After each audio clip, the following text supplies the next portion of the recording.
LB Nagar శాసనసభ నియోజకవర్గ పరిధిలో ఏర్పాటు చేసి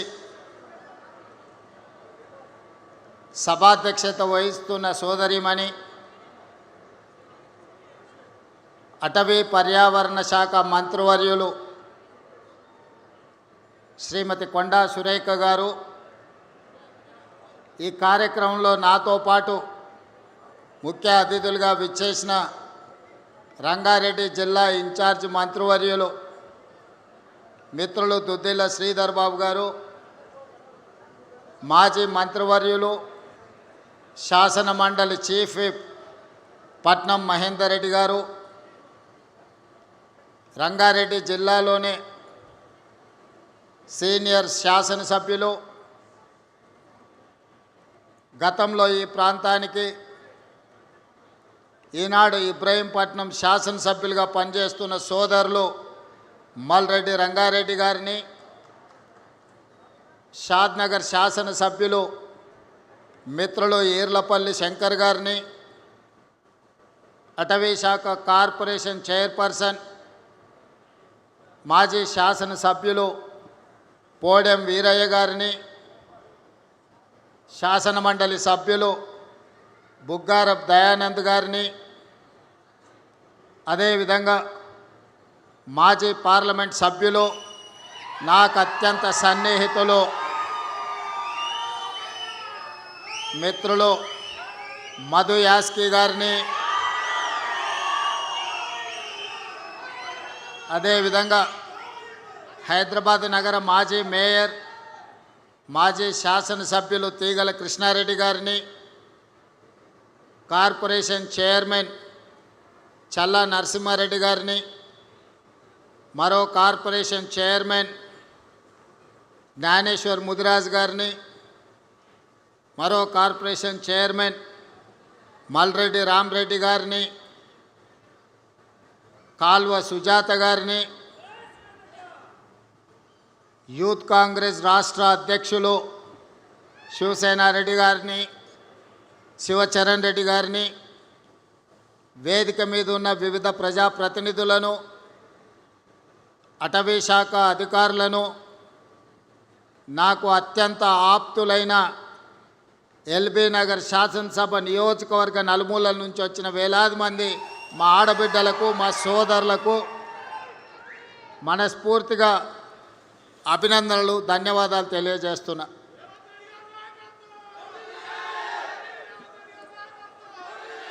మిత్రులారా, ఎల్బీ నగర్ శాసనసభ నియోజకవర్గం అంటే నాకు చాలా ప్రత్యేకమైన అభిమానం. 2018 శాసనసభ నియోజకవర్గ ఎన్నికలలో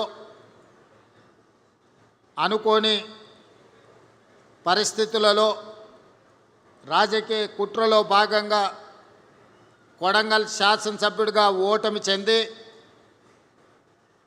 చాలామంది రేవంత్ రెడ్డి రాజకీయ శకం ముగిసింది, ఇక మళ్ళీ ఏమీ కానివ్వము అని ఆనాడు చాలామంది కుట్రపూరితంగా నవ్వుకున్నారు. సరిగ్గా 4 నెలలు తిరిగే లోపల శ్రీమతి సోనియా గాంధీ గారు పార్లమెంట్ ఎన్నికలలో మల్కాజ్గిరి పార్లమెంట్ అభ్యర్థిగా ఎన్నికల బరిలో దించితే ఆనాడు 32 లక్షల ఓట్లున్న మల్కాజ్గిరి పార్లమెంట్ నియోజకవర్గంలో 3000 పోలింగ్ బూతులు ఉండే. 3000 పోలింగ్ బూతులు కాదు కదా, సగం తిరగడానికి కూడా 5 సంవత్సరాలు సరిపోదు. అయినా ఆనాడు పార్టీ అవకాశం ఇచ్చి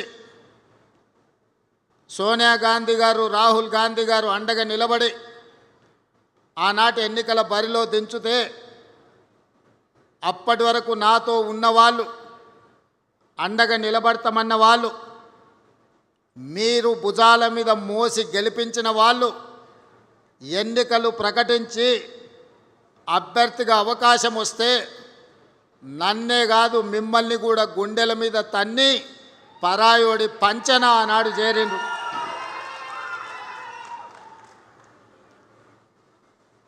పార్టీ జెండా మోసిండ్రు కదా అని ఆ ఎన్నికల్లో మీరు గెలిపిస్తే మిమ్మల్ని నట్టేట ముంచి నన్ను ఎట్లయినా ఎన్నికల్లో ఓడించాలని ఒకరు మంత్రి పదవికి ఇంకొకరు కార్పొరేషన్ చైర్మన్ పదవికి మీ అభిమానాన్ని తాకట్టు పెట్టి ఆనాడు మనల్ని అందరినీ మోసం చేసింది. అయినా మీరిచ్చిన ధైర్యంతో మీరు అండగా నిలబడితే 2019 పార్లమెంట్ ఎన్నికల బరిలో ఆనాడు దిగితే ఈ ఎల్బీ నగర్ శాసనసభ నియోజకవర్గం 30,000 మెజారిటీ ఓట్లను అందించడం ద్వారా ప్రశ్నించే గొంతును నిలబెట్టాలి. తెలంగాణ 4 కోట్ల ప్రజల యొక్క సమస్యల్ని గల్లీ నుంచి ఢిల్లీ వరకు వినిపించే నినాదమై ఈ ప్రాంత ప్రజల యొక్క సమస్యల్ని లేవనెత్తుతాడని మీరు అభిమానం చూపించి మీరు గుండెల్లో పెట్టుకొని మీ భుజాల మీద మోస్తే మల్కాజ్గిరి పార్లమెంట్ సభ్యుడిగా ఢిల్లీకి నేను బయలుదేరిన.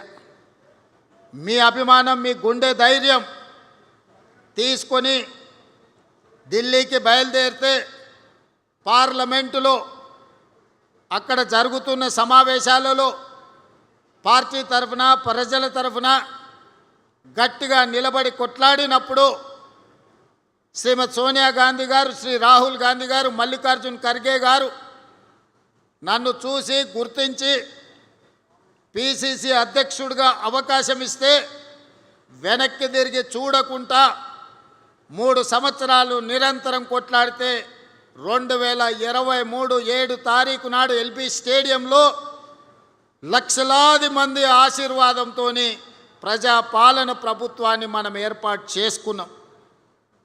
మిత్రులారా, ఈ ప్రాంతంలో అటు నల్గొండ జిల్లా కావచ్చు, మహబూబ్ నగర్ ఉమ్మడి జిల్లా కావచ్చు, రంగారెడ్డి జిల్లా సోదరులు 90% నివసిస్తారు.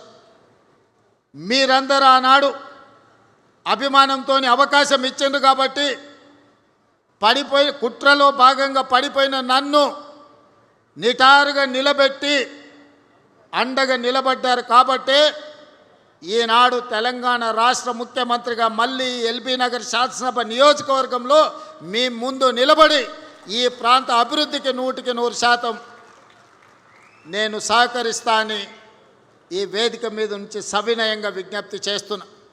ఆనాడు పార్లమెంట్ సభ్యుడిగా ఇక్కడ కాలనీలలో వర్షం వచ్చినప్పుడు మల్రెడ్డి రామరెడ్డి ఇక్కడనే ఉన్నాడు. కొంతమంది మిత్రులు కార్పొరేటర్లు ఇక్కడ లేకపోయినా ఆనాడు వరదల్లో కాలనీలు మునిగినప్పుడు కప్పెర చెరువు నీళ్లు మొత్తం ఇక్కడ కమ్మేసినప్పుడు మీరు సమస్యలు ఉన్నాయంటే అధికారుల మీద ఒత్తిడి తేవడానికి, ప్రభుత్వానికి సమస్యల్ని విజ్ఞప్తి చేయడానికి ఆనాడు ఈ బస్తీలన్నీ తిరిగినాం. ఈ ప్రాంతంలో దాదాపుగా 90% అన్ని పార్టీల రాజకీయ నాయకులను నేను గుర్తుపడతా. ఈ ప్రాంతానికి వస్తే నా సొంత ఊరు కొండారెడ్డిపల్లికి వెళ్ళినప్పుడు ఏ అనుభూతి కలుగుతుందో ఈ ప్రాంతానికి వచ్చినప్పుడు కూడా నాకంతే అనుభూతి కలుగుతుంది.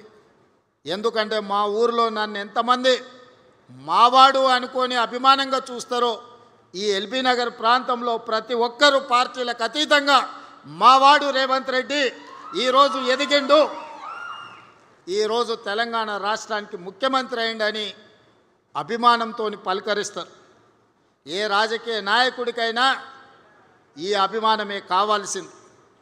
ఆ అభిమానమే ఈనాడు ఇక్కడ నన్ను నిలబెట్టింది. అందుకే ముఖ్యమంత్రి అయిన తర్వాత ఈ ముఖ్యంగా మల్కాజ్గిరి పార్లమెంటు నియోజకవర్గ పరిధిలో ఒకనాడు రంగారెడ్డి జిల్లాలో అటువైపే అభివృద్ధి కనిపించింది. నగరాలు వచ్చినా, కాలనీలు వచ్చినా, హైటెక్ సిటీలు వచ్చినా, అంతర్జాతీయ స్థాయి యూనివర్సిటీలు వచ్చినా అన్నీ ఆ వైపునే రంగారెడ్డి జిల్లాలో వచ్చినాయి. నగరానికి కూతవేటు దూరంలో ఉన్న మన ఎల్బీ నగర్ కావచ్చు, బిఎన్ రెడ్డి నగర్ కావచ్చు, వనస్థలిపురం కావచ్చు, హయత్ నగర్ కావచ్చు, లేకపోతే గుర్రంగూడ కావచ్చు, బైరామల్గూడ కావచ్చు, సాహెబ్ నగర్ కావచ్చు, ఈ ప్రాంతం హైదరాబాద్కు అతి సమీపమైన ప్రాంతం. మన చంద్రాయన్ గుట్టతో సహా సంతోష్ నగర్ గురించి, సైదాబాద్ గురించి నేను చెప్పాల్సిన అవసరం లేదు. ఏ రోజు ఈ ప్రాంతం అభివృద్ధి అంటే ఎవరికి పట్టలే. దీని ఓల్డ్ సిటీ అనో లేకపోతే చిన్న చిన్న మారుమూల గ్రామాలను వదిలేసిండ్రు. ఏ రోజు కూడా ఇక్కడ నిధులు ఇచ్చాలన్న ఆలోచన చేయలే. మన ఓట్లతోని గెలిచేది, కానీ అభివృద్ధి ఇంకొక వైపున జరిగేది. అందుకే నేను ఆలోచన చేసి రంగారెడ్డి జిల్లాలో ఈ వైపున ఏ అవసరమున్న చెయ్యాలని కొత్తపేట ఫ్రూట్ మార్కెట్ తరలిస్తే కూడా ఆ ఫ్రూట్ మార్కెట్ వెనకాల కూడా కొత్తగా షెడ్లు వేస్తే అవినీతితో కూడుకున్న షెడ్లు ఆనాడు గాలి దుమారానికి ఆ రేకులు పోయి వందలాది మంది కాళ్ళు చేతులు తెగినాయి.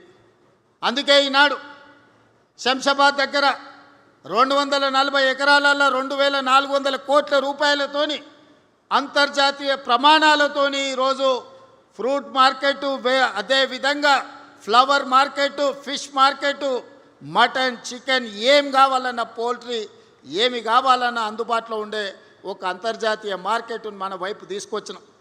ఇవాళ ఇక్కడ కూడా ఈ స్థలాన్ని కబ్జా పెట్టుకోవాలని కొంతమంది ఇది ప్రైవేట్ భూమిగా దీన్ని చిత్రీకరించి అధికారులను కొందరిని అనుకూలంగా మార్చుకొని కొన్ని కోర్టుల్లో తీర్పులు తెచ్చుకొని ఈ ప్రాంతాన్ని లేఅవుట్లు చేసి ఎకరాలను గజాలుగా మార్చి అమ్ముకోవాలని ప్రయత్నం చేసింది.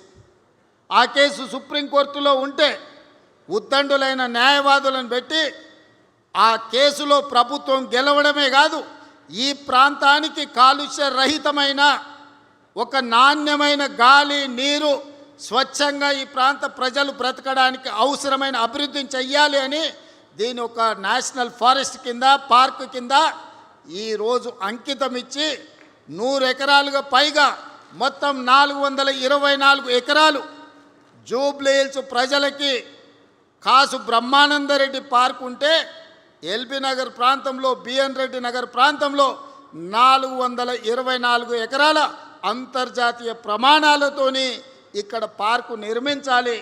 అవసరమైన నిధులు, అభివృద్ధి ప్రణాళికలు చేయడానికి నేను అధికారులకు ఆదేశాలు ఇచ్చిన. ఆదేశాలు ఇవ్వడమే కాదు, నేనే స్వయంగా వస్తా, అభివృద్ధి పనులను చేపట్టండి. అభివృద్ధి చేసే క్రమంలో ఆనాడు ఈ ఫారెస్టులో నుంచి కాలనీలకు వచ్చే వర్షపు నీరు, మురుగునీరు వెళ్ళడానికి ప్రణాళిక లేకపోతే వాళ్ళకు కూడా ఆదేశాలు ఇచ్చి ఏ కాలనీలో ఎంత పెద్ద వర్షం వచ్చినా ఏ చెరువు కానీ, ఏ కుంట కానీ, ఏ నాల కానీ ఎవరు ఆక్రమించొద్దు, ఏ కాలనీల నీళ్లు నిలవద్దు. కష్టపడి సంపాదించుకున్న ఆస్తి, టీవీలు కావచ్చు, ఫ్రిడ్జులు కావచ్చు, మంచాలు కావచ్చు, పిల్లలు చదువుకునే పుస్తకాలు కావచ్చు, వాళ్ళ సర్టిఫికేట్